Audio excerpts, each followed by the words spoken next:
So, hello students, welcome back to our channel NEET Foundation 9th and 10th. My name is Sachina and I've done my masters in physics and इस channel पे मैं आपको क्या पढ़ाती हूँ, physics and chemistry. सो जितने भी new students हैं जो कि हमें पहली बार देख रहे हैं, you can do one thing and आप क्या कर सकते हैं। देखो, आप वीडियो के नीचे इस तरीके से देखेंगे तो आपको सब्सक्राइब का ऑप्शन दिखाई दे रहा होगा। आप हमारे चैनल को सब्सक्राइब कर सकते हो एंड उसके बाद आप बेल आइकन पे क्लिक करके ऑल पे सिलेक्ट कर सकते हैं, जिससे आपको सारी के सारे वीडियोस जो है वो ऑन टाइम आपको मिलती रहेंगी। ठीक है। एंड इसके अलावा देखो, हमारा टेलीग्राम ग्रुप है, नाम क्या है ग्रुप का, NEET foundation class 9th and 10th। तो अगर आपको सारे हैंड रिटन नोट्स चाहिए, सारे टाइप नोट्स भी आपको वहाँ से मिलेंगे, एमसीक्यूज चाहिए, डीपीपीज आपको चाहिए, तो वो सारी चीज़ें जो है वो आपको मिल सकती है हमारे टेलीग्राम ग्रुप पे।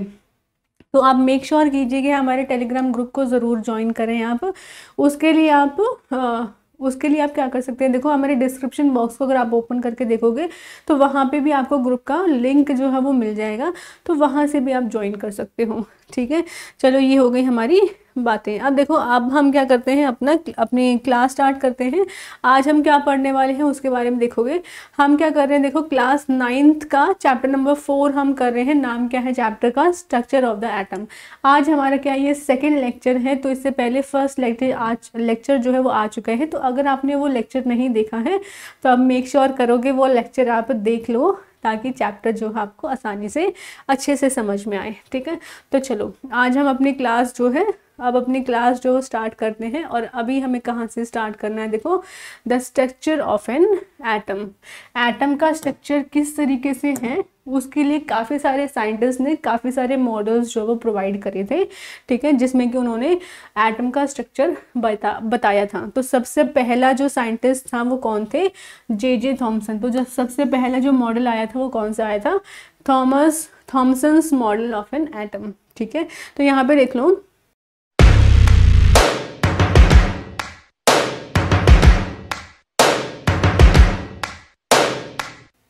चैप्टर 3 में जो है आपने पढ़ा था डाल्टन्स एटॉमिक थ्योरी, है ना। चैप्टर 3 में मैंने पढ़ाया था आपको, है ना। अब उस चैप्टर में जो उनके पॉस्टुलेट्स थे, डाल्टन्स एटॉमिक थ्योरी में जो उनके पॉस्टुलेट्स थे, उनका एक पॉस्टुलेट ये था कि जो एटम है वो इनडिविजिबल होता है एंड इनडिस्ट्रक्टिबल, यानी कि जो एटम है उससे छोटी और कोई भी चीज़ नहीं है। लेकिन बाद में पता चला कि दो चीज़ें होती हैं, इलेक्ट्रॉन्स एंड प्रोटॉन्स। ठीक है, इनसाइड द एटम। तो यहाँ से जैसे ही ये पता लगा कि एटम के अंदर ये प्रोटॉन्स और इलेक्ट्रॉन्स होते हैं, तो डाल्टन्स की जो एटॉमिक थ्योरी है वो क्या हो गई थी, फेल हो गई थी, बिकॉज हमें इनके पॉस्टुलेट जो है वो बाद में फॉल्स प्रूफ हो गए थे। ठीक है, तो इसके बाद जो है काफ़ी सारी थ्योरीज आई थी जो कि एटम के स्ट्रक्चर को बताती थी। तो सबसे पहली थ्योरी जो है वो कौन सी आई थी, जे थॉमसन की थ्योरी आई थी। नाम क्या था थ्योरी का, Thomson's model of an atom. अब देखो, ये जो Thompson model of an atom है, इसको समझने के लिए आप एक एग्जाम्पल से समझ सकते हो। इसको क्या बोला जाता है, वाटरमेलन थ्योरी। वाटरमेलन के इक्वल उन्होंने एक एटम को कंपेयर किया था। इसमें है क्या, आप इमेजिन करोगे एक वाटरमेलन है, ठीक है, एक वाटरमेलन है, उसका जितना भी रेड पार्ट है, उसका जो सारा रेड पार्ट है वो पूरे वाटरमेलन में स्प्रेड रहता है। तो उसमें क्या है, उन्होंने कंपैरिजन किया कि जो रेड पार्ट है वो सारा का सारा क्या है, पॉजिटिव चार्ज है, और जहाँ जहाँ पे सीड्स हैं, सीड्स बीच बीच में कहीं कहीं पे होते हैं, है ना। तो उसी तरीके से एटम के अंदर जो इलेक्ट्रॉन्स हैं वो एम्बेडेड होते हैं बीच बीच में कहीं पे। ठीक है, तो उन्होंने जो है वो एटम का स्ट्रक्चर जो है वो एक वाटरमेलन की तरीके से कंपेयर किया था, वाटरमेलन से कंपेयर किया था, या फिर क्रिसमस पुडिंग से भी कंपेयर कर सकते हो। ठीक है, और उसमें उन्होंने ये बोला कि एटम के अंदर जो पॉजिटिव चार्ज रहता है वो पूरे एटम के अंदर स्प्रेड रहता है। ठीक है, तो हमारा जो स्फेयर है, जो हमारा एटम है वो क्या है, पॉजिटिव है, चार्ज है उसके ऊपर हर जगह फैला हुआ है, और इलेक्ट्रॉन जो नेगेटिव चार्ज है वो बीच बीच में कहीं कहीं पे है।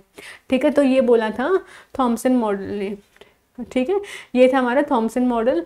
अब देखो, अगर थॉमसन मॉडल को अगर ध्यान से देखेंगे तो उन्होंने दो बातें बोली थी। क्या बातें बोली थी देखो, an atom consist of a positively charge sphere. एक एटम जो है उसके अंदर एक पॉजिटिवली चार्ज स्फीयर होता है, यानी कि जो पॉजिटिव चार्ज है वो हर जगह फैला हुआ है, and the electrons are embedded in it, और इलेक्ट्रॉन्स जो है वो उसके अंदर एम्बेडेड है, कहीं कहीं पे इलेक्ट्रॉन्स प्रेजेंट होंगे। ठीक है, अब देखो आगे क्या बोला गया था, the negative and positive charge are equal in magnitude, यानी कि जो नेगेटिव चार्ज है और जो पॉजिटिव चार्ज है वो इस तरीके से है कि वो मैग्नीट्यूड में इक्वल है। अब देखो एक पॉजिटिव है दूसरा नेगेटिव है, तो आप समझ सकते हो ये दोनों एक दूसरे को बैलेंस कर लेंगे, यानी कि जो हमारा एटम है वो ओवरऑल क्या रहेगा, न्यूट्रल रहेगा, ओवरऑल उसमें कोई चार्ज नहीं रहेगा, जीरो चार्ज रहेगा, है ना। सो हम ये कह सकते हैं कि so the atom as a whole is electrically neutral. तो अगर एटम को पूरा देखेंगे तो वो कैसा होता है, इलेक्ट्रिकली न्यूट्रल होता है।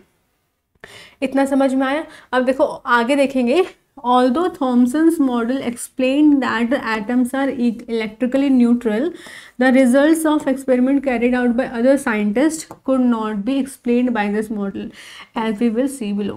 इसका मीनिंग क्या हुआ, अब देखो थॉमसन मॉडल ने ये तो एक्सप्लेन कर दिया था कि जो हमारा एटम है वो इलेक्ट्रिकली न्यूट्रल होता है, लेकिन उसके बाद में काफ़ी सारे साइंटिस्ट हैं उन्होंने और सारे एक्सपेरिमेंट किए, उन एक्सपेरिमेंट्स का जो रिजल्ट निकला उन रिजल्ट्स को एक्सप्लेन नहीं कर पाया था ये थॉमसन मॉडल, जिसकी वजह से बाद में ये जो थॉमसन मॉडल है ये फेल कर गया था, बिकॉज बाद में काफ़ी सारी ऐसे रिजल्ट्स निकले थे जो कि इस मॉडल के अपोजिट जाते हैं।